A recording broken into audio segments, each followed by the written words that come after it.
দিনটা ছিল ১০ই জুলাই। আমার বড়মশাইয়ের বার্থডের ঠিক আগের দিন। সকাল থেকে উঠে দেখি বাইরে নেমেছে ঝমঝমিয়ে বৃষ্টি। তাই কিন্তু সকাল থেকেই আমি পড়ে গেছিলাম প্রচণ্ড টেনশনে। তার কারণ হচ্ছে প্রতি বছর তো আমি আমার বড়মশাইকে বার্থডের আগের দিন রাত ১২টাতে মিডনাইটে সারপ্রাইজ দিই। তো এবছরও ঠিক তেমনটাই প্ল্যানিং ছিল। তবে সকাল থেকে বৃষ্টি থেকে কিন্তু আমি পড়ে গেছিলাম প্রচণ্ড টেনশনে। তাই বড়মাকে বারবার ডাকছিলাম, বড়মা বেলায় যেন বৃষ্টিটা কমিয়ে দিও। যেহেতু কালকে যেতে পারিনি মার্কেটে, আর ওর বার্থডের জন্য কিন্তু কোনো কিছুই আমার কেনাকাটা শপিং কিছুই করা হয়নি। না কিনেছিলাম গিফট, না কিনেছিলাম কোনো ডেকোরেশনের জিনিসপত্র, কিছুই নয়।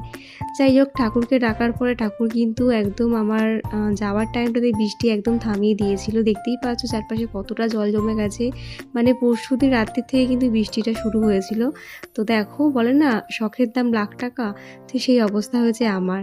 তো আমার ভালোবাসার মানুষটাকে এই দিনটাতে আমি যেভাবে সারপ্রাইজ দিই বিয়ের পর থেকে, তো সেরকমটা এবছর কিভাবে তার ব্যতিক্রমটা হতে পারে। তো সব বাধা বিপত্তি পেরিয়ে বলতে পারো আজকে আমি আমার বরমশাইকে রাত ১২টার সময় সারপ্রাইজটা দিতে যাচ্ছি। তো জানি না এখনও অবধি তো যাচ্ছি মার্কেটে কটা দোকান খোলা পাবো না পাবো কোনো আমার আইডিয়াই ছিল না। তবে যাই হোক, এইবারে এসে কিন্তু দেখি বৃষ্টির কোনো আছে এইবারে আর কি পড়েনি।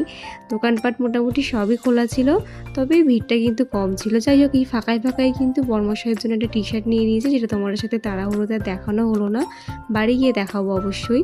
তো আর যা যা কেনার ছিল নিয়ে নিয়েছি। আর কেকের ব্যবস্থাটা কিন্তু আমাকে বিকাশ করে দিয়েছিল, কারণ সকাল থেকে যা বৃষ্টি পড়েছিল তাই কিন্তু আর কোনো সাহস পাইনি দোকান থেকে কেনা, তাই অর্ডার দিয়ে দিয়েছিলাম।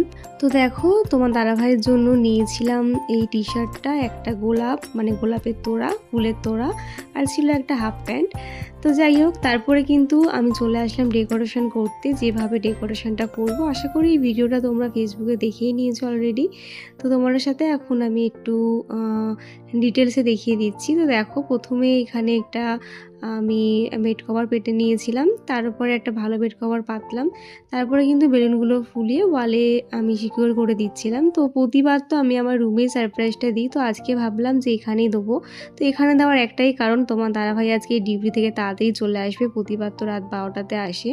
তো এবারে তাড়াতাড়ি চলে এসেছিলো বলে কিন্তু আমি এখানে ডাইনিংয়ে লাইটটা অফ করে রেখেছিলাম, যাতে রাত 12টার আগেও যেন এটা না দেখতে পায়। তবে কিন্তু একটু গেস করেই ছিল, কারণ প্রতিবার ওকে আমি রাত 12টাতে সারপ্রাইজ দিই, তাই কিন্তু আগে থেকে আন্দাজ করেছিল, হালকা হালকা একটু দেখেও নিয়েছিল। তবে পুরো ডেকোরেশনটা কিন্তু রাত 12টাতেই দেখেছিল ভালো করে। তো তোমাদের কেমন লাগলো ফুল ডেকোরেশনটা অবশ্যই জানিও। তো এই পার্টে আর পুরো ভিডিওটা আমি দিচ্ছি না, ব্লগটা অনেকটা বড় হয়ে যাবে। তো নেক্সট পার্টে তোমার সাথে শেয়ার করবো রাত 12টাতে কীভাবে বড় জন্মদিন পালন করলাম। তো চলো, আজকের মতন টাটা।